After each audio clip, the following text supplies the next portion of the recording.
evening's text is Genesis 1 and verse 4. And God divided the light from the darkness. A believer has two principles at work within him.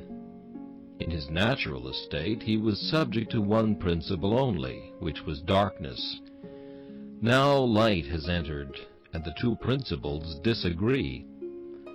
Mark the Apostle Paul's words in the 7th chapter of Romans.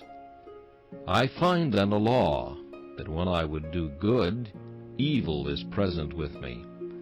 For I delight in the law of God after the inward man. But I see another law in my members, warring against the law of my mind, and bringing me into captivity to the law of sin which is in my members. How is this state of things occasioned?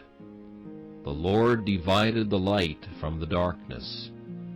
Darkness by itself is quiet and undisturbed.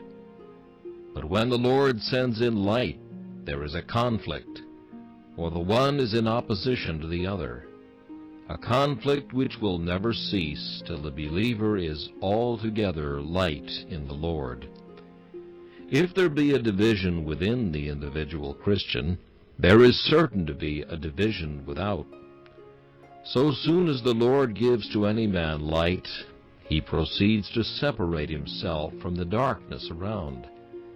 He secedes from a merely worldly religion of outward ceremony, for nothing short of the gospel of Christ will now satisfy him, and he withdraws himself from worldly society and frivolous amusements, and seeks the company of the saints. For we know we have passed from death unto life, because we love the brethren. The light gathers to itself, and the darkness to itself.